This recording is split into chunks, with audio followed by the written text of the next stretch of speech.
Hello dear learners, welcome to ice short shot. मेरा नाम है मयूरी भागवानी और आज की डेट है 6 फरवरी। 6 फरवरी के सारे इंपॉर्टेंट आर्टिकल्स को आज हम एनालाइज कर रहे हैं आज के इस द हिंदू न्यूज़पेपर एनालिसिस में।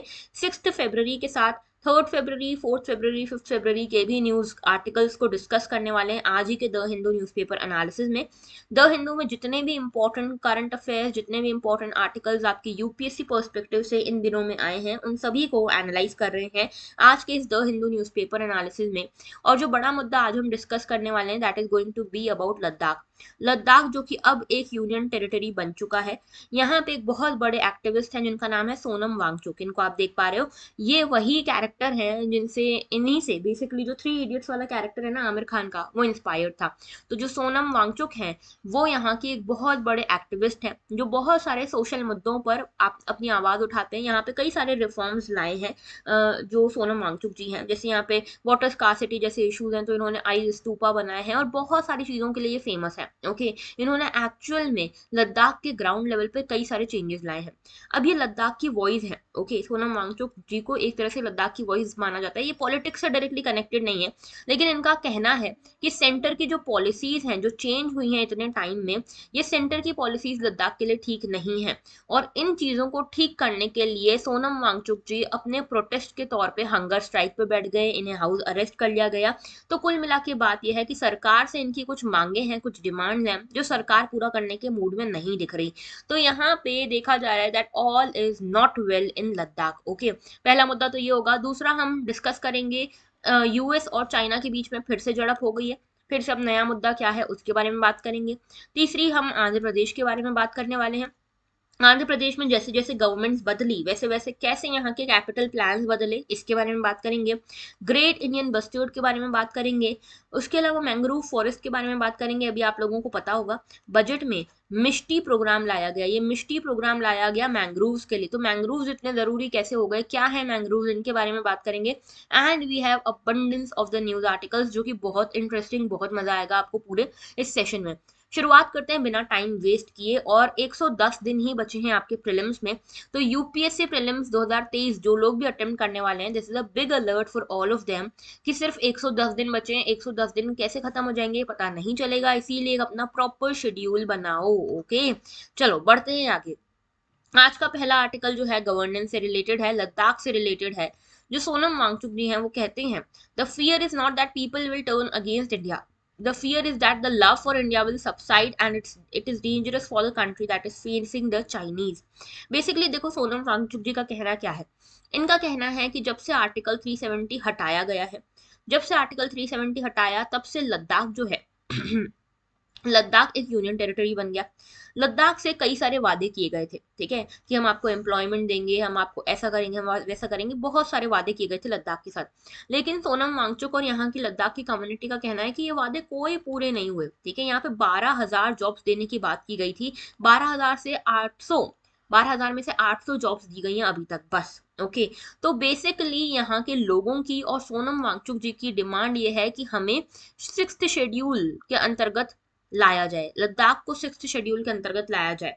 अभी सिक्स्थ शेड्यूल क्या है बताऊंगी, लेकिन यहाँ पे सोनम वांगचुक जी का कहना है कि सेंटर की जो पॉलिसीज है, सेंट्रल गवर्नमेंट की जो पॉलिसीज है, वो यहाँ पे लोगों के अंदर अलिनेशन क्रिएट कर रही है, वो लोगों को अलग कर रही है हमारे भारत से, हमारी सरकार के खिलाफ उनके दिमाग में चीजें भर रही हैं, उनके दिमाग में डर है, लोगों के दिमाग में डर है कि कहीं हमारे लैंड को जो नॉन लद्दाख पीपल हैं वो अक्वायर ना कर ले, हमारी सारी जॉब्स चली गई, सारे एम्प्लॉयमेंट अपॉर्चुनिटी, सारी लाइवलीहुड यहाँ पे स्टेक पे है। तो लोगों के अंदर एक ट्रस्ट डेफिसिट क्रिएट हो रहा है फॉर द गवर्नमेंट। ओके, वो गवर्नमेंट पर ट्रस्ट नहीं कर रहे हैं। और समझना ये चीज सोनम वांगचुक जी की ये चीज बिल्कुल करेक्ट है कि जब भी इस तरह का ट्रस्ट डेफिसिट आया है और बाहर से अगर थोड़ा सा भी सपोर्ट मिल गया है तो फिर चीजें बहुत बिगड़ जाती हैं। तो अभी चाइना ऑलरेडी हमारे अगेंस्ट है, चाइना के साथ हमारा स्टैंड ऑफ हर बार होता रहता है लद्दाख में। चाइना इस चीज का फायदा उठा सकता है और इंडिया के अगेंस्ट इसको यूज कर सकता है। देखो यही सेम चीज हुई थी नक्सलबाड़ी मूवमेंट के टाइम पे। ठीक है, समझना इसमें हम इसका कनेक्शन समझ रहे हैं। जब नक्सलबाड़ी मूवमेंट हुआ था तो क्या हुआ था कि एक पर्टिकुलर जनता थी, एक पर्टिकुलर सेक्शन था, रीजन था, जो खुश नहीं था सरकार की पॉलिसीज से, खुश नहीं था कि भाई उनका डेवलपमेंट नहीं हो रहा, बाकी सबका डेवलपमेंट हो रहा है, उनका डेवलपमेंट नहीं हो रहा। तो उनको ये ट्रस्ट डेफिसिट आ चुका था सरकार के लिए। उसके बाद उनको बाहर से भी फंडिंग्स मिली, जो टेररिस्ट ऑर्गेनाइजेशन है उनसे फंडिंग मिली, और Naxalbari movement turn into complete Naxalism. Okay, तो ये चीजें हो रही हैं। यही चीज आप देखते हो हर जगह, नॉर्थ ईस्ट में भी इस तरह की चीज आपको देखने को मिलती है। तो सोनम वांगचुक जी का ये जो डर है बिल्कुल करेक्ट है। ओके, अगर देखा जाए तो अब देखो यहाँ पे इनका कहना ये है कि जो लोग हैं किस चीज से डरे हुए हैं, लोगों को कोई पैसा या लोगों को कोई बहुत अलग टेरिटरी नहीं चाहिए आपसे, लोगों को अलग देश नहीं चाहिए आपसे, जैसे कोई खालिस्तान जैसी डिमांड नहीं कर रहे।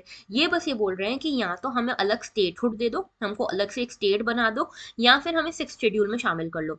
क्यों ऐसा कह रहे हैं? क्योंकि यहाँ के लोग अपना लैंड, अपना कल्चर, अपनी जॉब्स बचाना चाहते हैं, और इसीलिए ये मांग कर रहे हैं कि हमको सिक्स शेड्यूल में आप करवा दो एंटर। ठीक है, हमें सिक्स शेड्यूल में डाल दो, लद्दाख को सिक्स शेड्यूल में डाल दो।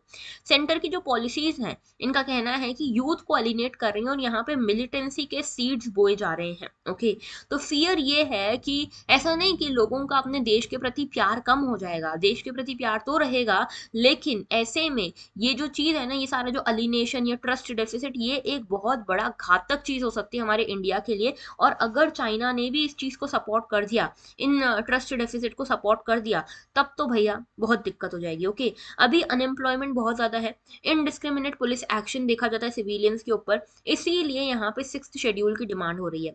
ये सिक्स्थ शेड्यूल देखो क्या है, sixth schedule basically tribal areas पे लगता है। अभी सिर्फ 4 टेरिटरीज में लगा हुआ है, आसाम में, मिजोरम में, त्रिपुरा में और मेघालय में। ठीक है, सिर्फ इन 4 स्टेट्स में लगा हुआ है। नॉर्थ ईस्ट के स्टेट्स हैं जहां पे मेजरली ट्राइबल पॉपुलेशन रहती है।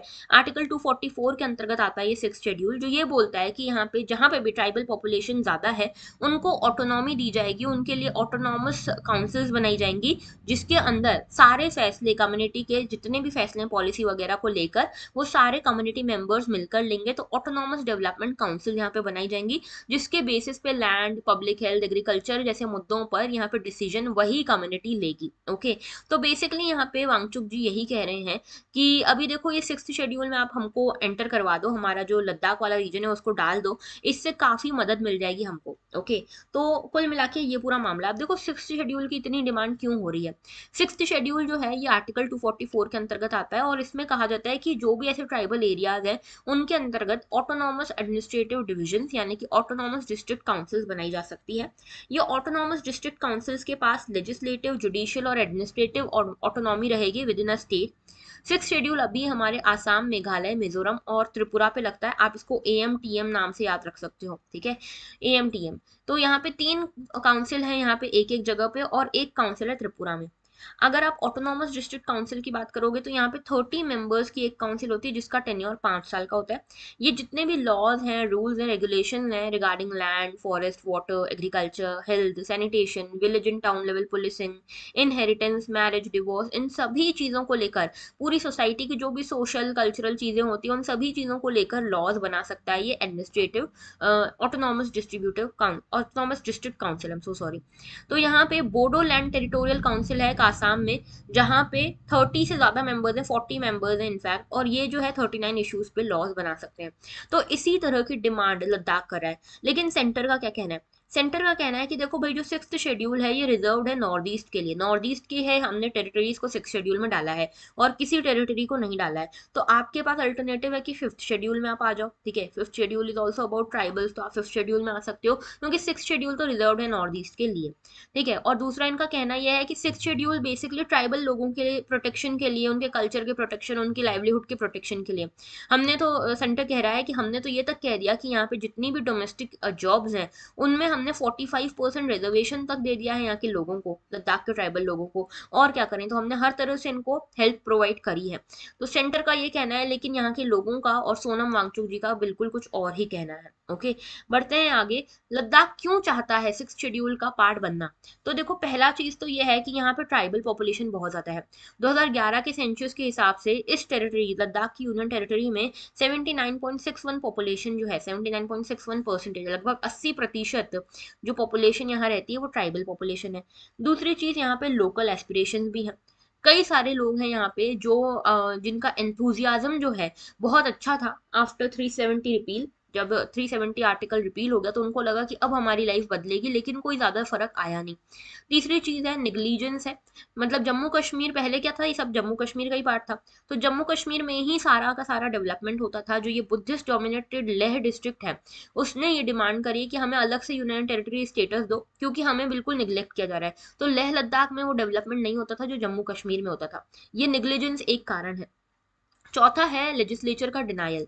देखो यहाँ पे ये जो एंथुजियाज्म आया था वो पूरी की तरह से वेन हो गया जब यूटी ऑफ जम्मू कश्मीर जो थी, जम्मू कश्मीर यूनियन टेरिटरी को तो एक लेजिस्लेचर मिला, लेकिन लद्दाख की यूनियन टेरिटरी को कोई लेजिस्लेचर नहीं मिला। यानी कि पॉलिटिकली अंडर रिप्रेजेंटेटेड रह गए ये लद्दाख के लोग। इसके साथ इनएडिक्वेट रिप्रेजेंटेशन देखा गया। ठीक है, यहाँ पे ये जो पूरा रीजन है, ये एडमिनिस्ट्रेशन इसका कंप्लीट हो गया और ये सारा का सारा एडमिनिस्ट्रेशन ब्यूरोक्रेट्स के हाथ में। सिर्फ यहाँ पे एक एमपी है, यानी कि मेंबर ऑफ पार्लियामेंट सिर्फ एक है पूरे लद्दाख रीजन के ऊपर। और सारा का सारा टेरिटरी का जो पूरा रेगुलेशन होगा, जो भी संभालना होगा, वो सारे के सारे ब्यूरोक्रेट्स ही संभालेंगे। तो ये भी एक मुद्दा है। सिक्स्थ है डोमिसाइल क्राइटेरिया नया। तो नई जो चेंज्ड डोमिसाइल पॉलिसी आई है जम्मू कश्मीर में, उसने इस रीजन के लिए भी काफी ज्यादा डर बढ़ा दिया है, क्योंकि जम्मू कश्मीर में जो डोमिसाइल पॉलिसी आई है उसमें चीजों को चेंज किया गया है कि लैंड वगैरह आप बाहर से भी खरीद सकते हो। तो वो डर लद्दाख के लोगों में भी है कि कहीं हमारा लैंड, हमारी एम्प्लॉयमेंट, हमारी डेमोग्राफी वगैरह चेंज ना हो जाए, हमारी कल्चरल आइडेंटिटी कहीं लॉस्ट ना हो जाए। सेवेंथ है स्टेटहुड डिमांड्स। तो देखो यहाँ पे जो कई सारे सोशल, रिलीजियस और पॉलिटिकल रिप्रेजेंटेटिव्स हैं लेह और कारगिल के, उन्होंने पूरे स्टेट लद्दाख के लिए पूरी तरह से एक स्टेटहुड मांगा है, स्टेट की डिमांड की अलग से। क्योंकि इनका मानना है कि हमारा डेवलपमेंट नहीं हो रहा, पहली चीज हमारे कल्चर का इरोजन हो रहा है। दूसरी चीज, तीसरी चीज यहाँ पे फियर है कि इनका लैंड ले लिया जाएगा जो बाहर के लोग हैं उनसे। चौथी चीज है कि यहाँ पे इनको लगता है इनका नेग्लिजेंस हो रहा है। पांचवी चीज है कि यहाँ पे ट्राइबल पॉपुलेशन ज्यादा है, इसीलिए इन सभी चीजों को देखते हुए ये सिक्स्थ शेड्यूल की डिमांड कर रहे हैं और बोल रहे हैं सिक्स शेड्यूल में नहीं ला सकते तो हमको पूरा फुल फ्लेजेड स्टेट बना दो। ओके, बढ़ते हैं नेक्स्ट इशू की तरफ जो कि है आंध्र प्रदेश से रिलेटेड। आंध्र प्रदेश कैपिटल कॉन्ड्रम। तो देखो क्या हो रहा है, आंध्र प्रदेश के बारे में हमने कुछ दिन पहले भी बात करी थी कि आंध्र प्रदेश के जो सीएम है अभी, चंद्रबाबू चंद्रबाबू नायडू, सॉरी वो तो पहले के थे, अभी के हैं जगमोहन रेड्डी साहब। ठीक है, वाई एस जगमोहन रेड्डी। तो अभी के जो सीएम हैं आंध्र प्रदेश के, उन्होंने बोला है कि आंध्र प्रदेश का हम जो कैपिटल बना रहे हैं वो बना रहे हैं विशाखापट्टनम को, विशाख को। ठीक है, तो इसके ऊपर बहुत बवाल हुआ। क्यों बवाल हुआ, देखो पूरा मामला आपको समझाती हूँ। क्या हुआ, 2014 में एक यहाँ पे झड़प हुई, बेसिकली कॉन्फ्लिक्ट हुआ आंध्र प्रदेश और तेलंगाना के बीच में। पहले तेलंगाना आंध्र प्रदेश का ही हिस्सा हुआ करता था, लेकिन तेलंगाना को लगता था कि हमारा डेवलपमेंट नहीं हो रहा, हमारा डेवलपमेंट छोड़ के बाकी सारे रीजन को डेवलप किया जा रहा है। तो तेलंगाना ने कंटिन्यूसली ये डिमांड उठाई कि हमको अलग देश, अलग स्टेट बनाया जाए। और इसी के डिमांड्स के देखते हुए इसको एक अलग स्टेट बनाया गया। आंध्र प्रदेश रीऑर्गेनाइजेशन एक्ट आया 2014 में, जिसमें आंध्र प्रदेश स्टेट को बाइफरकेट कर दिया गया आंध्र प्रदेश और तेलंगाना के बीच में। अब यहाँ पे इशू आया कैपिटल सिटी का, क्योंकि पहले जो आंध्र प्रदेश की कैपिटल हुआ करती थी हैदराबाद, अब वो तेलंगाना में चला गया। तो अब कैपिटल क्या रहेगा। तो गवर्नमेंट ने उस टाइम पे आंध्र प्रदेश सीआरडीए एक्ट, यानी कि Andhra Pradesh capital region development authority act pass किया, जिसमें ये कहा गया कि ये जो कमिटी है, ये जो अथॉरिटी है, ये आंध्र प्रदेश के कैपिटल रीजन को डेवलप करेगी। इसकी प्लानिंग, एग्जीक्यूशन, सिक्योरिटी, ये सब चीजें इस अथॉरिटी की रहेगी। इसके लिए एक लैंड पूलिंग स्कीम भी लाई गई। ये बोला गया कि जितने भी फार्मर्स हैं वो अपना लैंड पूल करें और उनसे यहाँ पे 33,000 एकड़ जो लैंड है वो यहाँ पे एक्वायर किया गया कैपिटल को बिल्ड करने के लिए। ठीक है, तो फार्मर्स से ये कैपिटल को बिल्ड करने के लिए ये लैंड एक्वायर किया गया। अब उसके बाद मिस्टर नायडू जो है उन्होंने एक कमेटी बनाई जिसका नाम था शिव राम कृष्णन कमेटी। 2014 में ये कमेटी बनाई गई जिसने ये बोला कि भाई डिसेंट्रलाइजेशन आप करो। जो विजाग रीजन है ना, विजाग रीजन आप ऑलरेडी आपका पोटेंशियल कैपिटल स्पेस है, लेकिन इसका डिसेंट्रलाइजेशन होना चाहिए। तो मिस्टर नायडू जो थे उन्होंने बोला कि विशाखापट्टनम ऑलरेडी काफी डेवलप्ड सिटी ऑलरेडी है, तो अगर हम यहाँ पे बाइफर्केशन कर रहे हैं यानी कि डिवाइड कर रहे हैं स्टेट को, तो यहाँ पे ये जो विशाखापट्टनम है ये फाइनेंशियल कैपिटल रह सकती है, लेकिन हमें एक नया कैपिटल चाहिए। और उस नए कैपिटल के लिए ये ग्रीनफील्ड कैपिटल डेवलपमेंट करा रहे थे। ग्रीनफील्ड मतलब एकदम शुरू से कैपिटल बनाने की कोशिश कर रहे थे, इसीलिए इन्होंने 33,000 एकड़ की जमीन भी ली थी। ओके, गवर्नमेंट ने एक्वायर भी करी थी। नाउ क्या बदल गया, 2019 में सरकार बदल गई। सरकार बदलने के बाद दूसरी पार्टी की सरकार आई और यहाँ पे वाई एस जगमोहन रेड्डी साहब जो हैं वो यहाँ पे सीएम बन जाते हैं। इन्होंने बोला कि भाई जो विशाखापट्टनम का आप बोल रहे थे कि ऑलरेडी डेवलप है, इसको फाइनेंशियल कैपिटल बनाएंगे और दूसरा कोई कैपिटल बनाएंगे जो ग्रीन फील्ड कैपिटल हो। तो इन्होंने बोला एक काम करते हैं, 3 कैपिटल स्कीम हम लेकर आते हैं। 3 कैपिटल स्कीम में इन्होंने बोला कि विशाखापट्टनम को हम एग्जीक्यूटिव कैपिटल बनाएंगे, कुर्नूल को जुडिशियल कैपिटल बनाएंगे और अमरावती को लेजिस्लेटिव कैपिटल बनाएंगे। इससे डिसेंट्रलाइजेशन हो जाएगा और ये प्रॉब्लम भी नहीं आएगी कि एक ही जगह का डेवलपमेंट हो रहा है, दूसरी जगह का नहीं हो रहा है।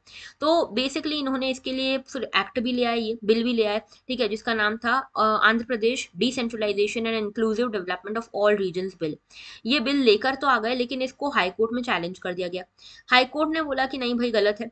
हाई कोर्ट ने बोला कि जो पुराना आपका एक्ट था ना, आप उसी के साथ जाओ, यानी कि जो पुरानी गवर्नमेंट एक्ट लेकर आई है सीआरडीए, आप उसी के साथ जाओ। वहां पे जो 33,000 एकड़ का जो जमीन खाली करी है, वहां पे आप कैपिटल बनाओ। उनकी सारी चीजें जो रिपोर्ट पहले आई थी उसी के हिसाब से जाओ।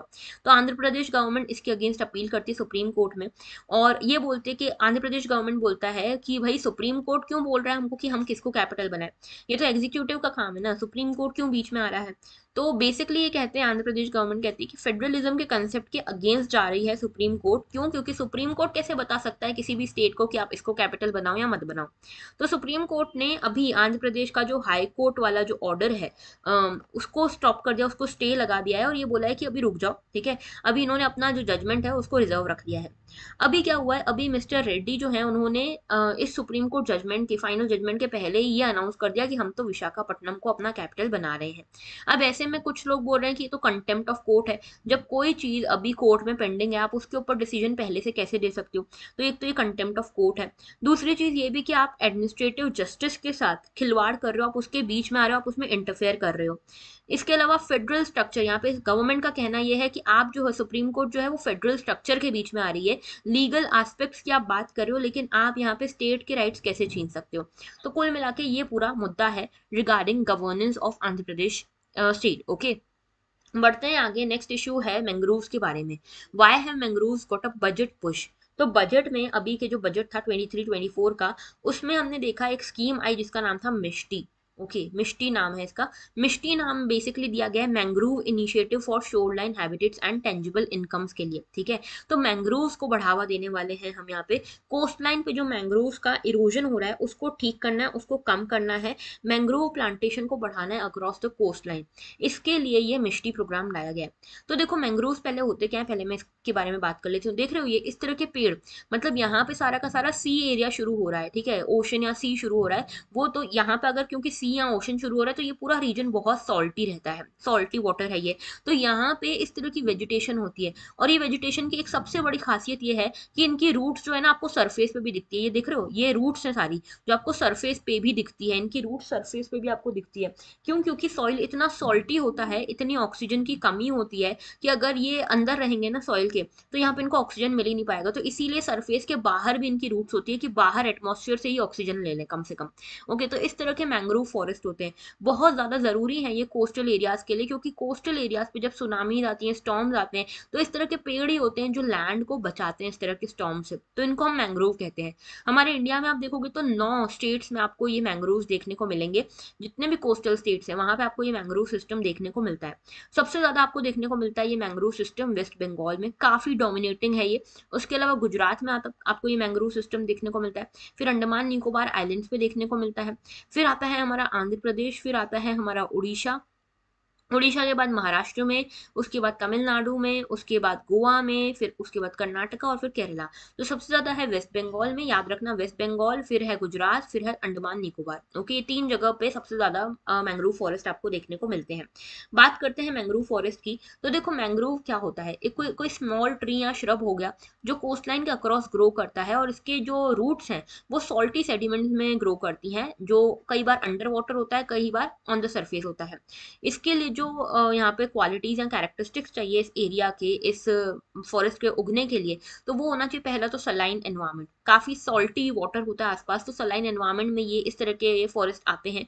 लो ऑक्सीजन होती है, सक्यूलेंट लीव्स होती है, जैसे आप देखते हो ना डेजर्ट्स में कैसे होता है कि लीव्स जो है इतनी मोटी मोटी होती है, फ्लैशी सी लीव्स होती हैं, उनके ऊपर ऑयल जैसी कोटिंग आपको दिखती है, ऑयली सी। क्यों? क्योंकि वो चाहते हैं, वो जो लीव्स है, वो प्लांट्स हैं, वो चाहते हैं कि उनसे वाटर जो है वो जाए ना, वाटर यहाँ पे इवेपोरेट ना हो जाए उनके अंदर जो है। वही सेम चीज यहाँ पे सक्यूलेंट लीव्स देखने को मिलती है, जहाँ पे वाटर अब्सॉर्ब रहता है लीव्स के अंदर, और उसके ऊपर एक ऑयली सी कोटिंग, आपको एक ग्रीसी सी कोटिंग देखने को मिलती है। Okay, so that water evaporate ना कर जाए। तीसरी चीज है विवीपैरी। विवीपैरी क्या होता है? देखो, विवीपैरी का मतलब होता है कि मान लो ये कोई एक प्लांट है, ये पेड़ है आपका, ठीक है, ये मान लो ये कोई पेड़ है, ठीक है, ये इसकी ब्रांचेज है। ओके, ये इसकी ब्रांचेज है।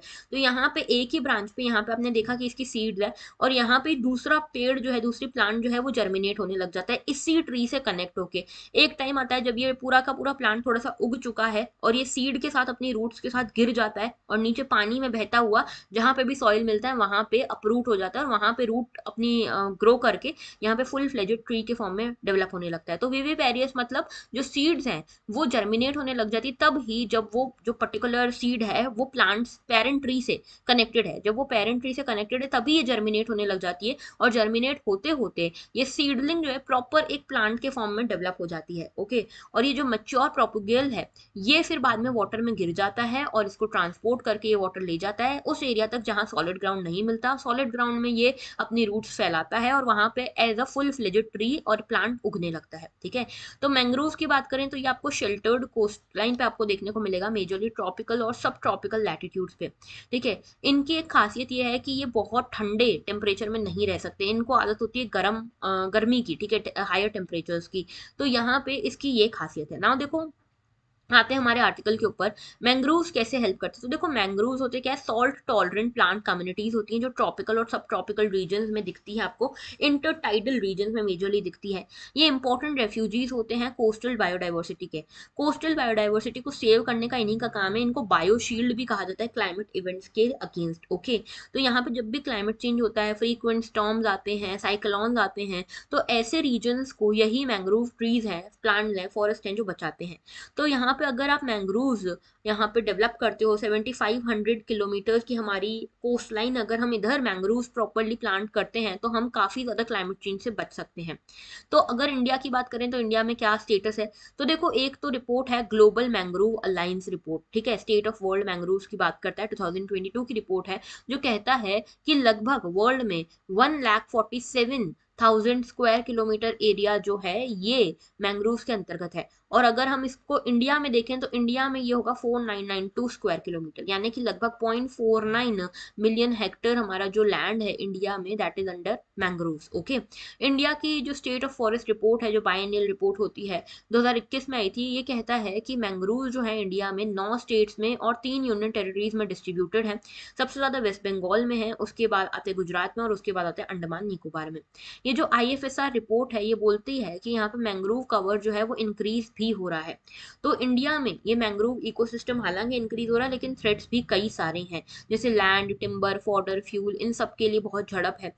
इसके साथ साथ पॉपुलेशन इंक्रीज हो रही है मैंग्रोव एरियाज में, कोस्टल एरियाज में, तो ये सारे इश्यूज हैं, थ्रेट्स हैं।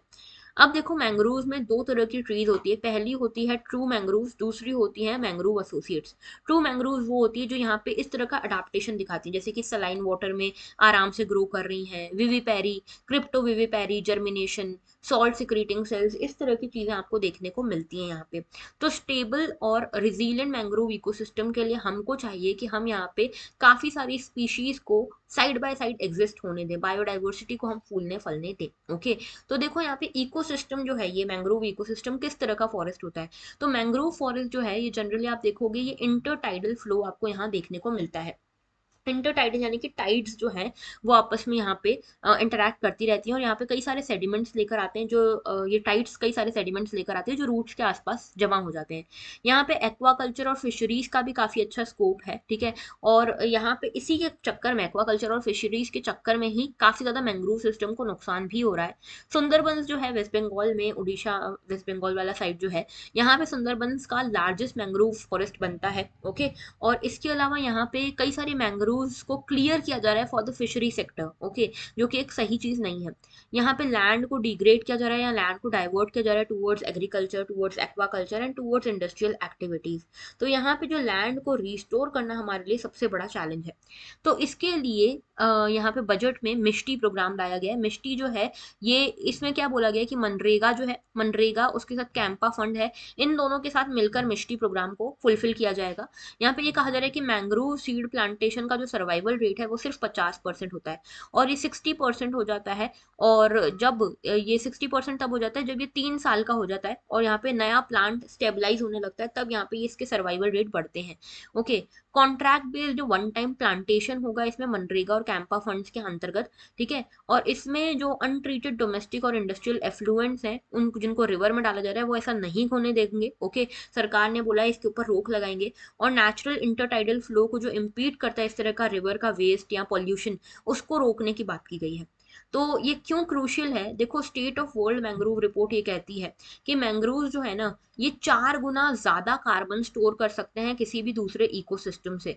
तो अगर हम चाहते हैं कि कार्बन सिक्वेस्ट्रेशन हो, कार्बन हमारे एटमॉस्फेयर में ज्यादा ना रहे, कार्बन एब्जॉर्ब हो जाए, तो उसके लिए मैंग्रोव काफी अच्छा रोल निभा सकते हैं। और मिष्टी जो है हमारे इंडिया के नेशनली डिटरमाइंड कॉन्ट्रीब्यूशंस के लाइन में है, यानी कि हमारे इंडिया में हमारे मोदी जी जो है वो पेरिस क्लाइमेट डील के टाइम पे ये बोल के आए थे कि भाई इंडिया जो है कुछ अपने नेशनली डिटरमाइंड कॉन्ट्रीब्यूशन रखेगा।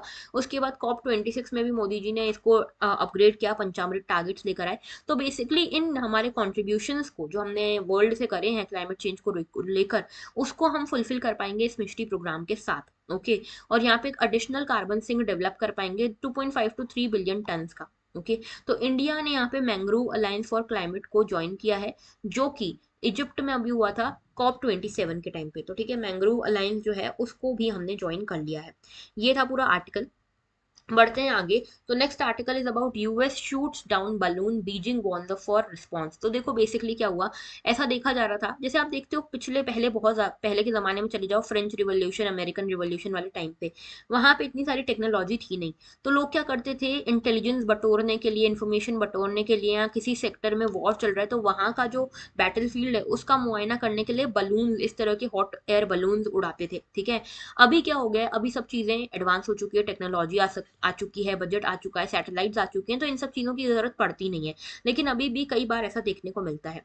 तो एक हॉट एयर बलून चाइना का हॉट एयर बलून था जो यूएस के एयर स्पेस में घूम रहा था। यूएस ने इसके बारे में चाइना से बात भी करी, तो चाइना ने बोला ये कोई स्पाई स्पाई बलून नहीं है, हम आपके ऊपर कोई ताका झाकी या इंटेलिजेंस वगैरह नहीं कलेक्ट करे। हम तो सिर्फ यहाँ पे ये स्पाई बलून नहीं है, ये सिर्फ एक मीटियोलॉजिकल बलून है, ठीक है। तो मीटियोलॉजिकल रिसर्च के लिए बलून निकला है, इसमें हमारा कोई भी स्पाई वगैरह का कोई नाटक नहीं है। लेकिन यहाँ पे यूएस को ये चीज जमी नहीं, सेटिस्फाइड नहीं था यूएस, तो यूएस ने क्या किया, इस बलून को शॉट डाउन कर दिया। और इसके ऊपर चाइना बहुत भड़क गया। चाइना ने बोला तुम बहुत ओवर रिएक्ट कर रहे हो, अब अगली बार तुम्हारा कुछ चीज आने दो हमारी एयर स्पेस में, हम भी यही करेंगे जो तुमने किया। तो बेसिकली ये सारा का सारा जो पूरा मामला है ये इंटरनेशनल वायलेशन से रिलेटेड है एयर स्पेस के, ठीक है। और चाइना ये बार बार बोल रहा है कि भाई मैंने ऐसा कुछ नहीं किया, मेरे तो सारे लेजिटिमेट राइट्स हैं, और मैंने तो ये स्पाई के तौर पे भेजी भी नहीं थी, ये बलून जो है वो भेजा भी नहीं था, ये तो मीटियोलॉजिकल बलून था एंड सो ऑन। तो बस छोटा सा मुद्दा था जो आपको जानना जरूरी है। नेक्स्ट हमारा जो इशू है that is about India joins UAE France for trilateral on clean energy. तो क्लीन एनर्जी के लिए, न्यूक्लियर कोऑपरेशन के लिए, ठीक है, काउंटर पेंडेमिक स्टेप्स के लिए इंडिया ने फ्रांस और यूएई के साथ एक ट्राइलेटरल कोऑपरेशन इनिशिएटिव स्टार्ट किया है, जिसमें कि ये तीनों के तीनों कोऑपरेट करेंगे न्यूक्लियर एनर्जी में, अपॉर्चुनिटीज एक्सप्लोर करेंगे इंडियन ओशन रीजन की। ओके, इस कॉल के ड्यूरिंग आप देखोगे इन जब तीनों के बीच में कॉल हो रहा था तो तीनों साइड्स ने ये अग्री किया कि यहाँ पे ट्राइलेटरल इनिशिएटिव होना चाहिए। और ये ट्राइलेटरल इनिशिएटिव एनर्जी को लेकर है, सोलर एनर्जी, न्यूक्लियर एनर्जी, इन सब के ऊपर फोकस करेगा। और यहाँ पे वैक्सीन के बाद, वैक्सीन जो आई हैं कोविड के बाद, उसको लेकर भी कोऑपरेशन की बात हो रही है। डब्ल्यूएचओ के साथ मिलकर Gavi, the vaccine alliance, global fund, united unit aid, इन सब के साथ मिलकर भी ये कंट्रीज वन हेल्थ अप्रोच पे काम करने वाली हैं, ठीक है। तो ये सारी जो है तीनों कंट्रीज हैं इन सारे मुद्दों पे काम करने वाली है। बढ़ते हैं आगे। तो easing an albatross off the neck of great Indian bustard, देखा जा रहा है कि ग्रेट इंडियन बस्टर्ड जो कि हमारे राजस्थान में मिलती है, इंडिया का इंडिया का एक बहुत बड़ा प्राउड होती है ग्रेट इंडियन बस्टर्ड, ठीक है, क्योंकि बाकी सारे एरियाज में नहीं मिलती। तो ये ग्रेट इंडियन बस्टर्ड जो है एक्सटिंक्ट होती जा रही है। क्यों? क्योंकि ये बहुत ऊंचा नहीं उड़ पाती, बहुत नीचे नीचे उड़ पाती है, और नीचे नीचे जो है इनको ये पावर लाइंस जो है, जो लो वोल्टेज पावर लाइन है, इसमें ये फंस जाती है और इनकी डेथ हो जाती है। तो सुप्रीम कोर्ट जो है, सुप्रीम कोर्ट ने कमेटी अपॉइंट करी और इस कमेटी ने रिकमेंड किया कि जितनी भी आपकी ये लो वोल्टेज लाइन है ना, जो राजस्थान के इस एरिया में जहाँ पे ये ग्रेट इंडियन बस्टर्ड्स मिलती हैं, इस 800 किलोमीटर की पावर लाइन को आप अंडरग्राउंड ले जाओ थार और कच्छ डेजर्ट वाले रीजन में, ठीक है। ये कुल मिला के 10% लेंथ बना देगी इन पावर लाइंस का, जिसके कारण ग्रेट इंडियन बस्टर्स की डेथ हो रही है। इसके सुप्रीम कोर्ट के ऑर्डर के बाद भी ये लो वोल्टेज लाइन अंडरग्राउंड नहीं ले जाई जा रही थी, स्टेट गवर्नमेंट भी इसको कंप्लाई नहीं कर रहा था, तो यहाँ पे सुप्रीम कोर्ट ने फिर से कहा है। तो अभी देखो 7200 किलोमीटर की ओवरहेड लाइंस हैं यहाँ पे राजस्थान में, लेकिन यहाँ पे इनका कहना यह है, जो प्राइवेट इंडस्ट्रीज हैं या कंपनीज हैं और स्टेट गवर्नमेंट है, उनका कहना यह है कि भाई अगर हम इनको अंडरग्राउंड ले जाएंगे तो ये बहुत महंगा हो जाएगा, फीजिबल नहीं रहेगा, सोलर एनर्जी बहुत महंगी हो जाएगी, और हमारा जो टारगेट है ग्रीन इंडिया बनाने का, ग्रीन एनर्जी का कमिटमेंट जो है, वो पूरा कैसे होगा। तो ये जो बर्ड्स की डेथ हो रही है और जो इनके ऊपर डेंजर है, वो पावर लाइंस को लेकर है, रिन्यूएबल एनर्जी प्रोजेक्ट्स को लेकर है, लेकिन इसका क्या किया जाए। ओके, तो पावर लाइन जो इस प्रायोरिटी और पोटेंशियल हैबिटेट है ग्रेट इंडियन बस्टर्ड के, उन एरियाज में पावर लाइंस को हटाने की बात कही गई है। हाई वोल्टेज लाइंस का कहा गया है कि भाई इनको भी सेम ही चीज करना है, और अगर पावर कंपनीज ये सपोर्ट कर सकती हैं, इसके लिए गारंटी ले सकते हैं कि ये अंडरग्राउंड टेक्निकलिटी फीजिबल नहीं है, तो सुप्रीम कोर्ट की कमेटी से आप बातचीत करके इनका मॉडिफिकेशन करा सकते हो। कुल मिला के यहाँ पे बर्ड डाइवर्टर्स भी लगा सकते हो आप इस तरह की हाई वोल्टेज लाइंस पे, अगर फीजिबल नहीं है इनको अंडरग्राउंड करना, तो आप यहाँ पे रिफ्लेक्टर्स लगा दो, डाइवर्टर्स लगा दो, जिसको देख के जो बर्ड है वो पहले ही चौकन्ना हो जाए और उसके आसपास ना आए, ठीक है। लेकिन ये जो है लास्ट रिजॉर्ट नहीं हो सकता, एंड रिजॉर्ट नहीं हो सकता, क्योंकि कई बार बर्ड्स को समझ नहीं आया रिफ्लेक्टर, तो भी यहाँ पे उनकी डेथ हो सकती, जान जा सकती है। तो ग्रेट इंडियन बस्टर्ड के बारे में बात कर रहे हैं। ये हेवीएस्ट फ्लाइंग बर्ड है पूरे प्लैनेट पे, राजस्थान का स्टेट बर्ड है, और इसका जो हैबिटेट है वो ग्रासलैंड्स है majorly. Great Indian bustard 4 bustard species मिलती है इंडिया में, जिसमें सबसे बड़ा है। आईयूसीएन के कैटेगरी में आप देखोगे तो ये क्रिटिकली एंडेंजर्ड में आता है, साइट्स के अपेंडिक्स 1 में, और शेड्यूल 1 में आता है वाइल्ड लाइफ प्रोटेक्शन एक्ट के। इसके ऊपर थ्रेट्स यही है, हैबिटेट का सबसे बड़ा थ्रेट है, ओवरहेड पावर लाइंस का थ्रेट है, और आज की डेट में सिर्फ राजस्थान और गुजरात में आपको ये मिलता है। ओके, बढ़ते हैं आगे टूवर्ड्स नेक्स्ट इशू, जो कि है विंडफॉल टैक्स के बारे में। इकोनॉमी से रिलेटेड ये इशू है। यहाँ पे हुआ ये है कि जो हमारी सरकार है, उन्होंने विंडफॉल टैक्स बढ़ा दिया है क्रूड ऑयल के ऊपर, एटीएफ और डीजल के ऊपर। तो ये क्रूड ऑयल और इन सब के ऊपर जो ये विंडफॉल टैक्स लग रहा है, ये विंडफॉल टैक्स होता क्या है? देखो, विंडफॉल टैक्स का सिंपल सा मतलब ये है कि मान लो ये XYZ कंपनी है, ये XYZ कंपनी ऑयल बेचती है, ये ऑयल बेच रही है, मान लो इन्होंने ये 100 रुपए में ऑयल खरीदा था और ये 120 रुपए में बेच रहे हैं। लेकिन कुछ ऐसी चीजें हुई जिसमें इनका कोई योगदान नहीं था, कुछ कुछ ऐसी सिचुएशन लाई जिसमें के कारण ये जो ऑयल के प्राइसेस हैं मार्केट में बढ़ गए, और ये 120 की जगह 150 हो गए। तो एक्स्ट्रा जो 120 था पहले प्रॉफिट, अब ये 150 हो गया, मतलब कुल सेलिंग प्राइस ये हो गया, तो 30 रुपए का एक्स्ट्रा प्रॉफिट यहाँ पे इस कंपनी को होने वाला है, जिसके लिए इस कंपनी ने कुछ नहीं किया था। तो इस 30 रुपए के ऊपर गवर्नमेंट टैक्स लगाएगी, जिसके ऊपर जो प्रॉफिट कंपनी ने ऐसे कमाया है, जिसके लिए उसने कुछ अलग से नहीं किया है, उस प्रॉफिट के ऊपर गवर्नमेंट अलग से टैक्स लगाएगी। इसको बोलेंगे विंडफॉल टैक्स। तो जब कोई कंपनी किसी भी ऐसी चीज से बेनिफिटेड होती है जिसके लिए उसने कुछ किया नहीं है, ठीक है, उसको उसके कारण फाइनेंशियल गेन हो रहा है, तो गवर्नमेंट उसके ऊपर, उस फाइनेंशियल गेन के ऊपर लगाएगी विंडफॉल टैक्स। ओके, तो गवर्नमेंट ने ये कहा है कि ये वन टाइम टैक्स रहेगा above the rates of tax. Okay, तो जितने भी आपके टैक्स हैं वो अलग कटेंगे, और उसके ऊपर इस तरह का जो विंडफॉल टैक्स है वो अलग कटेगा। एनर्जी कंपनीज जो हैं वो प्रॉफिट गेन कर रही हैं, क्योंकि यहाँ पे प्रोसेस इंप्रूव हो रही है। ओके, और यहाँ पे आप देखते हो कि ये जो ऑयल के प्राइजेस हैं, ऐसा नहीं कि ये कंपनीज ने बढ़ाए हैं या इस तरह की इन्होंने कुछ क्वालिटी इंप्रूवमेंट किया है, ऑयल प्राइसेस बढ़े हैं जियो पॉलिटिक्स के चेंज होने के कारण। तो जियो पॉलिटिक्स के चेंज होने के कारण ये XYZ कंपनी का तो कोई लेना देना नहीं है, तो XYZ कंपनी जो एडिशनल प्रॉफिट कमा रही है उसके ऊपर गवर्नमेंट टैक्स लगा सकती है।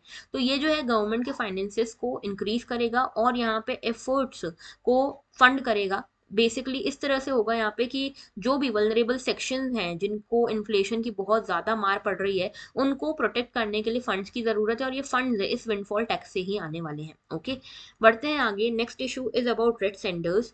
तो साइट्स का डाटाबेस जो आया वो रिवील करता है कि रेड सेंडर्स की बहुत ज्यादा स्मगलिंग हो रही है। अगर आपने वो मूवी देखी होगी पुष्पा, पुष्पा नाम था ना उसका, श्रीवल्ली जिसमें गाना था, हाँ। तो उसमें बेसिकली रेड सेंडर्स की स्मगलिंग होती है। तो साइट्स बेसिकली एक अग्रीमेंट है, एक कन्वेंशन है। इस ट्रेड डाटाबेस में ये बोला गया कि 28 इंसिडेंट ऐसे हुए हैं जहां रेड सेंडर्स कॉन्फिस्केट की गई है, यहाँ पे इस पे कब्जा किया हुआ है। रेड सेंडर्स पे ऐसे पकड़ी गई है रेड सेंडर्स की स्मगलिंग, जिसमें कि देखा गया कि लंबे चौड़े कंसाइनमेंट्स की स्मगलिंग हो रही थी, ठीक है। तो यहाँ पे ट्रैफिक, जो कि global wildlife trade monitoring organisation है, इसने ये रिवील किया है ये सारी चीजें। साइट्स, जो कि कन्वेंशन है international trade on endangered species and wild life flora and fauna, ये एक इंटरनेशनल एग्रीमेंट है जिसने, जो गवर्नमेंट्स के बीच में है। इसका एम है कि इंटरनेशनल ट्रेड वाइल्ड लाइफ में यहाँ पे रेगुलेटेड तरीके से हो, इस तरीके से हो कि उस पर्टिकुलर स्पीशीज का सर्वाइवल थ्रेटन ना हो। लेकिन ये दोनों ट्रैफिक और साइट से बताते हैं कि जो कंसाइनमेंट्स हैं, ये कंसाइनमेंट, जो स्मगलिंग वाले कंसाइनमेंट जो जब्त किए गए हैं, इनके ऊपर ये पता चला कि चाइना भेजे जा रहे थे, हांगकांग भेजे जा रहे थे, सिंगापुर, यूएस, इन सब एरियाज में भेजे जा रहे थे। ओके। रेड सैंडल्स, जिसको रेड सैंडलवुड भी कहते हैं, टेरोकार्पस सेंटेलिनस भी कहते हैं, ये एंडेमिक है हमारे ईस्टर्न घाट से, ईस्टर्न घाट्स में ही उगती है हमारे इंडिया में। ओके। और आंध्र प्रदेश में मेजरली उगती है। 10 से 15 मीटर्स की इनकी हाइट होती है। बहुत ज़्यादा एक्सप्लॉइटेड स्पीशीज है क्योंकि इनकी इनलीगल स्मगलिंग, इनलीगल हार्वेस्टिंग बहुत ज़्यादा होती है। ओके। और यहाँ पे आप ये भी देखोगे कि इसकी डोमेस्टिक और इंटरनेशनल डिमांड भी बहुत ज़्यादा है, टेक्सटाइल्स में, मेडिसिन में स्पेसिफिकली। अगर हम इसको देखें तो ये शेड्यूल 4 में आती है हमारे वाइल्ड लाइफ प्रोटेक्शन एक्ट के, और IUCN के हिसाब से ये एंडेंजर्ड कैटेगरी में आता है। ओके। तो रेड सेंडर्स के बारे में, टेरोकार्पस सेंटेलिनस, ये इसका नाम है, बॉटनिकल नेम। इंडिया की एंडेमिक ट्री स्पीशीज है, जहाँ पे ईस्टर्न घाट्स में मेजरली आपको पाई जाती है। आंध्र प्रदेश में मेजरली इसका एंडेमिक एरिया है, ठीक है। और रेड सैंडल्स जो है रॉकी एरियाज में, डिग्रेडेड एरियाज में पाई जाती है। इसकी इलिसिट फेलिंग जो हो रही है, इसको गलत तरीकों से जो गिराया जा रहा है, स्मगलिंग हो रही है, फॉरेस्ट फायर्स हैं, कैटल ग्रेजिंग है, इन सब के कारण इसके ऊपर थ्रेट्स दिखते हैं। रेड सैंडल जो है वो इसके लिए स्पेशली बहुत फेमस है, जो इसका कलर है, जो इसका रिच कलर है, रिच ह्यू है, उसके लिए बहुत फेमस है। थेरापेटिक इसमें प्रॉपर्टीज हैं, मेडिसिन के लिए यूज होती है चाइना और जापान में, फर्नीचर के लिए, इंस्ट्रूमेंट्स बनाने के लिए बहुत यूज होती है। प्रोटेक्शन स्टेटस की बात करें तो IUCN के अंतर्गत ये एंडेंजर्ड कैटेगरी में है, साइट्स के अपेंडिक्स 2 में आता है, और वाइल्ड लाइफ प्रोटेक्शन एक्ट के शेड्यूल 2 में आता है ये, ठीक है। शेड्यूल, पहले शेड्यूल 2 में था, अभी शेड्यूल 4 में आता है ये, ठीक है। शेड्यूल 2 में नहीं, शेड्यूल 4 में आएगा ये। ऑलराइट, इसको थोड़ा सा करेक्ट कर लेना। ऑलराइट, बढ़ते हैं आगे। तो आज के हमारे सेशन में इतना ही था, इंपॉर्टेंट आर्टिकल्स यही थे। अगर आप हमसे कनेक्ट करना चाहते हो तो इन सभी मीडियम्स के थ्रू आप हमसे कनेक्ट कर सकते हो। ये टेलीग्राम चैनल जरूर से ज्वाइन कर लेना। And that was all. If you want to clear UPSC in a short manner, do not forget to subscribe to our channel, like the video, share it with your friends, and comment down below your feedback about the video. Okay, that was all. Thank you for watching and have a very good day.